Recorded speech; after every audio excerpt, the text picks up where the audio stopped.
well-regulated militia be necessary to the security of a free state, the right of the people to keep and bear arms shall not be infringed. Welcome to another edition of Bearing Arms, Cam and Company. My name is Cam Edwards.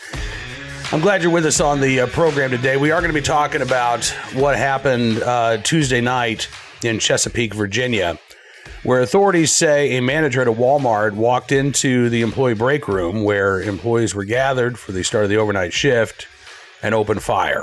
At least 6 people were killed, 4 others injured in the attack.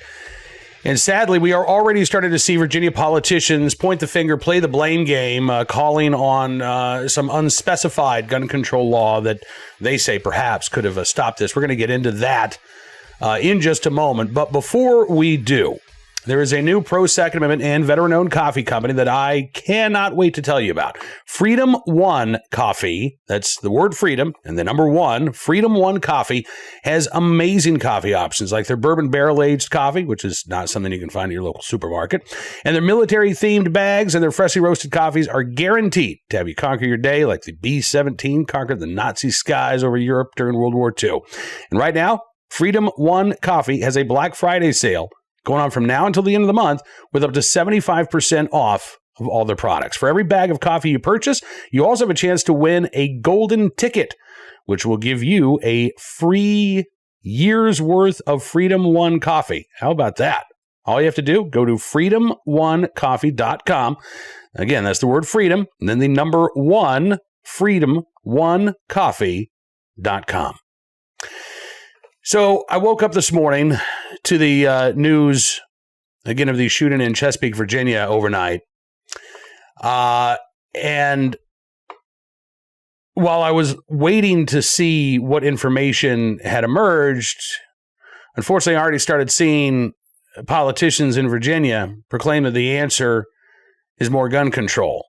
Senator Louise Lucas is the Senate pro tem president in the Commonwealth of Virginia, top Democrat in the State Senate, which is controlled by Democrats, the House of Delegates narrowly controlled by Republicans. And Senator Lucas was on MSNBC bright and early this morning before police even held a news conference to update folks at 8 o'clock Eastern time on what they had learned about the suspect, the victims, and the attack that took place.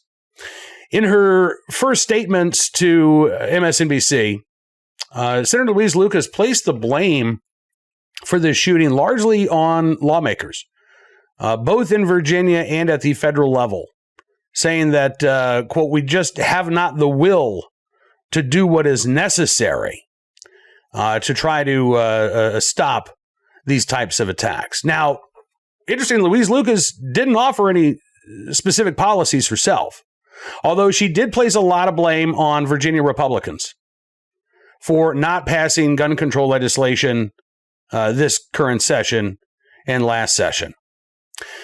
What Louise Lucas left out in all of her comments to MSNBC was the fact that Democrats had complete control of the state legislature for 2 years, and they had control of the governor's office. In 2019, Virginia Democrats took the governor's office, and they had complete control of both the House of Delegates and the State Senate. That didn't change until the 2021 elections, when Republicans won back the House of Delegates, as well as the governor's office, the lieutenant governor's office, and the attorney general's office. So when Louise Lucas talks about the inaction of Virginia lawmakers, I want to throw it right back on her. What did Democrats do in the 2 years? They passed a lot of gun control legislation. More than a half dozen gun bills, as a matter of fact. Louise Lucas, in fact, when she was talking to MSNBC this morning, even talked about her own legislative item, ending the private transfer of firearms in Virginia without going through a background check. And Louise Lucas was very proud of that. Again, she said we need to do more to, quote, end the easy access to firearms. But clearly, the ban on private transfers of firearms in Virginia didn't stop this attack. Virginia's red flag law didn't stop this attack. None of the half dozen or so gun control laws that Virginia Democrats put in place when they had complete control of state government until earlier this year, none of those gun control measures worked. So here's my question for Louise Lucas. If you know what will stop these attacks from happening, then why didn't you introduce legislation that would stop these attacks from happening when you were in a position to advance that legislation? Because it seems like it's blame casting, Senator. When you sit and you point to the Republicans, who, by the way, don't have complete control of Virginia state government, while ignoring the, I guess, inaction or the failure of Democrats to prevent this attack. If there is some sort of legislative solution, then why wasn't it proposed when you had the opportunity to pass it? And Governor Ralph Northam would have signed it. What was the holdup? And why even now can you not lay out a specific policy that you believe would have prevented this attack in Chesapeake? Why are you relying on these vague phrases about doing what's necessary to stop the easy access of guns? Well, what is it that you think is necessary? What is it, Senator? Do you think there should be a 2-week waiting period before you purchase a firearm? Maybe a month-long waiting period? Do you think every potential gun owner should go through a mental health screening beforehand? And if so, what would be the disqualifying factors? If somebody is being treated for depression, should they lose the right to keep and bear arms? If somebody is being treated for PTSD, should they lose the right to keep and bear arms? What is it specifically, Senator Lucas, since you claim to know what will work? Please enlighten the rest of us as to what that magic piece of legislation is, or multiple pieces of legislation. If you think it's going to take more than one bill, please lay it out for us. But this exploitation of the murders of multiple individuals in order to advance a gun control agenda is disgusting. It is appalling. And if all you have to offer are the vacuous catchphrases of the gun control lobby, then you have no solutions at all. Put up or shut up, Senator. If you know what the answer is, offer a bill. If, on the other hand, you don't know what the answer is, then maybe quit using "we need to do something" as the progressive substitute for offering thoughts and prayers. Yeah, I'm angry. And I'm not generally somebody who sits in front of a microphone angry. I'm angry at the perpetrator of this attack. I'm angry that he cowardly chose not only to end his own life, but to end the lives of others, to destroy families who will live with this pain forevermore. Hell yeah, I'm angry. I just don't think that the answer is another gun control law. And in fact, as long as we're talking about the inaction of lawmakers in Virginia, since that's what Senator Louise Lucas wants to talk about, let's talk about what's going on with the mental health system in the Commonwealth. There is a crisis right now in the state of Virginia. This is from the Virginia Mercury. Now, this was a story from last year, but I can tell you, nothing's gotten better since then. Broken is the only word that Sheriff Darrell Warren can find to describe Virginia's mental health system. A 30-year veteran of the Gloucester Sheriff's Office, he's part of a growing contingent, law enforcement officials who have turned to state legislators or they pay their local newspapers to share their alarm over a continuing shortage of psychiatric beds. Warren said, quote, "The real issue is that we have a person in crisis who's waiting and waiting and waiting for help. One of his worst cases was a teenager who self-reported to a local hospital with a substance abuse disorder. But as the boy began withdrawing, his behavior became increasingly aggressive. For more than 90 hours, he was confined to the emergency room, flanked by deputies as his community service board tried to find him an inpatient treatment bed." Yeah. Sheriff Darrell Warren says, do you think this kid or any of his friends, do you think they're likely to look for help again if they have to go through what he did and sit there for 90 hours? I would suggest that no, they're not. It's a bad situation, and I don't know what the answers really are. Things have gotten so bad in Virginia that last year, Giles County in southwestern Virginia actually sued the state because a little girl who was in need of inpatient psychiatric treatment couldn't find a bed. Back in March, the Giles County Department of Social Services filed this lawsuit, basically accusing the state of Virginia of not following its own state law, which supposedly requires the state to find a bed by, quote, admitting, treating, and evaluating respondents of all mental health orders. The county attorney in Giles County, a guy named Richard Chidester, said somebody had to do something.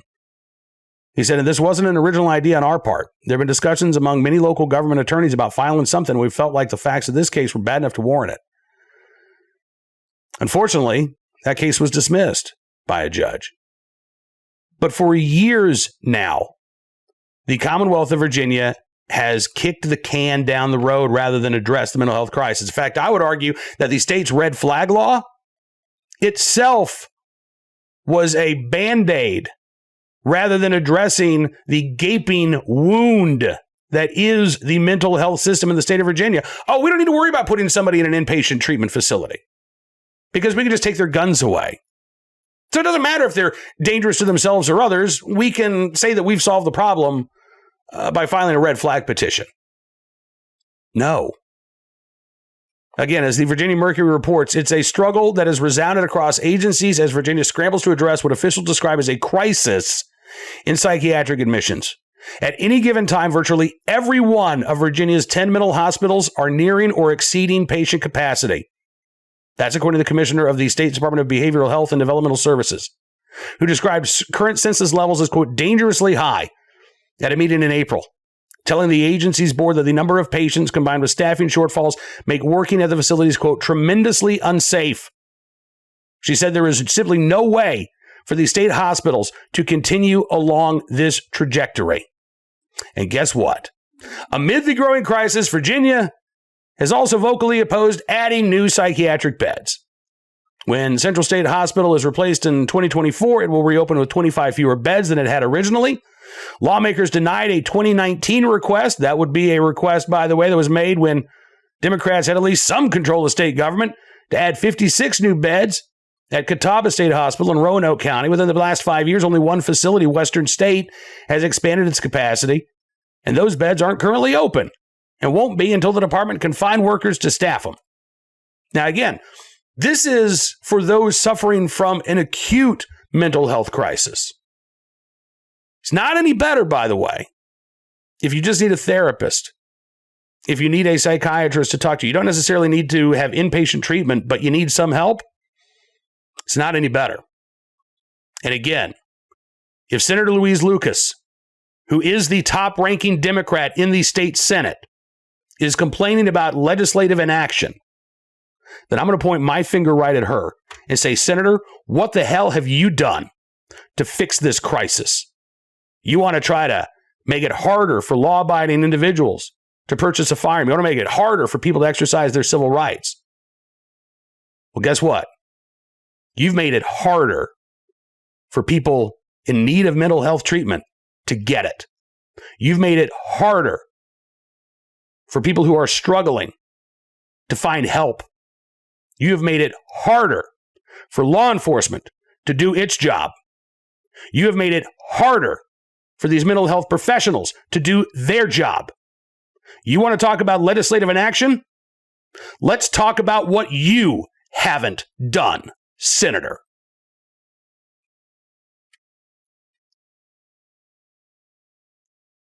We will know more about the circumstances of this shooting in Chesapeake, Virginia. We don't know a whole lot yet. Know that a handgun was used, which may or may not stop Joe Biden from calling for a ban on so-called assault weapons. We know that the suspect was an employee of Walmart. Don't know if there were any prohibitions in his background that would have made it illegal for him to own a firearm. We don't know. And again, none of that really matters to Senator Louise Lucas, who's already figured out the answer is more gun control. She just can't tell us what exactly we need to do.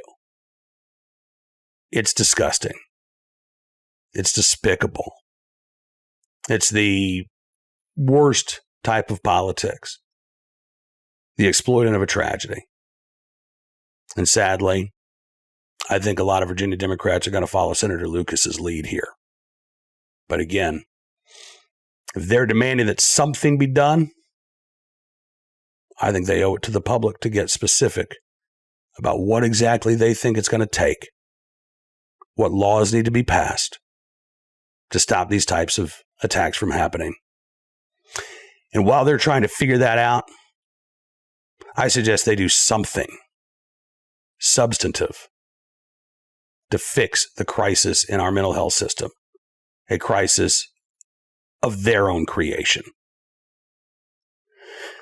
All right, let's turn our attention to today's armed citizen story, our good deed of the day, and our recidivist report. We'll start there. Speaking of, we got to do something. How about enforce the existing laws on the books? Case out of the Twin Cities, where, by the way, violent crime has shot up over the past couple of years. If there's a place where you would think would be seen a get tough on crime mentality, it might be the Twin Cities, but no, apparently not. Because according to the U.S. attorney, a couple of brothers who were on probation for modifying guns with auto sears have been caught with more guns. That's right. This is not only a state level crime, this is also a federal felony offense. They were in possession of illegally modified handguns, guns that the government now considers to be machine guns. And Quantez DeMarco Ward and his twin brother Cortez DeMario Ward, both age 19, pleaded guilty on Monday in federal court to illegal possession of a firearm as a felon, as well as illegal possession of ammunition as a felon. At the beginning of this year, both brothers had been charged in Hennepin County District Court for illegally modifying firearms with auto sears, allowing them to basically fire fully automatic. They pleaded guilty to those charges, but they weren't sentenced to prison, despite the fact that, again, gun control activists and anti-gun politicians tell us all the time that we need to take stuff like this seriously. And the Democrats are in complete control of the criminal justice system there in Hennepin County, Minnesota. We didn't see jail time. We didn't see prison terms. We saw probation. That was it. Probation and probation only. And then in May, the two brothers were pulled over in Maple Grove, Minnesota, for a traffic stop. During that stop, Cortez Ward was found to be in possession of a pistol with a 19-round magazine. 2 months later, authorities executed a federal arrest warrant at the brothers' residence and located numerous other weapons, including 2 rifles and a pistol. Here's another question. Cortez Ward was pulled over back in May, found to be in illegal possession of a handgun and ammunition. Why wasn't his probation revoked? Why 2 months later were federal officials able to execute a search warrant at their home while he was still there? Again, I don't want to hear lawmakers talk about the need to put more laws on the books when existing laws are not being enforced. Don't tell me, well, we got to have this restriction over here, when people are getting slaps on the wrist for what we are told are very serious crimes. Now, again, the two brothers charged in federal court this time around have once again pleaded guilty. They have not been sentenced yet. I'm guessing they will get some prison time this go round. But again, you got to ask, why probation? If this is supposedly such a serious crime, why were there no consequences? Today's armed citizen story from Dublin, California, where police say a woman's estranged husband was killed in a self-defense shooting over the weekend. We, again, don't have a lot of details, but what police have said is that they responded about 4 o'clock Sunday afternoon and found a man identified as a, quote, estranged husband who had been fatally shot on the scene. Police say the incident stemmed from a dispute between the husband and his wife that turned into a physical altercation between the husband and another man. Police say, at least as of the initial reports, it was unclear whether the wife or the other man pulled the trigger, but Dublin police did say, based on the initial police investigation as well as eyewitness testimony, it is believed that the shooting death was self-defense. Now, the Alameda County District Attorney's Office will ultimately have to make the decision as to whether or not any charges will be filed, but based on the police investigation, it would appear unlikely that that will be the case. We will, of course, keep our eyes on this story and bring you more details as they become available.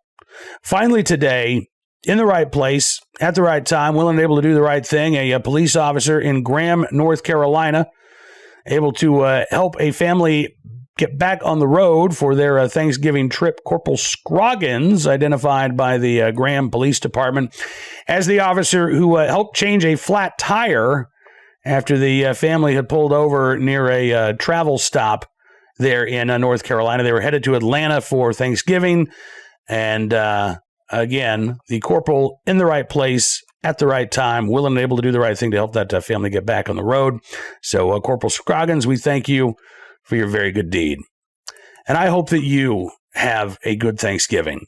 We will not have a Cam and Company for you until Monday, but we will be updating the website throughout the Thanksgiving holiday weekend. So I'd encourage you to check out BerrienArms.com. And I just want to say that I am thankful, truly thankful for you watching, for you listening, for you reaching out over the course of this year as my own family has dealt with tragedy. I can't tell you how much it means to me. I can only say thank you. And as I celebrate Thanksgiving with my family tomorrow, I will be very grateful and I will be giving thanks for all of your love and support. Now, we'll talk to you again on Monday, but make sure you check out BerrienArms.com throughout the weekend. If you like what you see, I'd always encourage you to become a VIP or VIP Gold member. All you have to do, go to BerrienArms.com/subscribe, use the promo code GUNRIGHTS, and you can get a significant savings on your VIP membership. As our way of saying thanks for showing your support for the work we do. We're going to give you exclusive content, news stories, analysis you won't find anywhere else, because your support does matter, and it really does make a difference. So thank you again. I hope that your Thanksgiving holidays are wonderful and warm and welcoming, and I look forward to talking to you again on Monday. Until then, be well, be safe, and be free.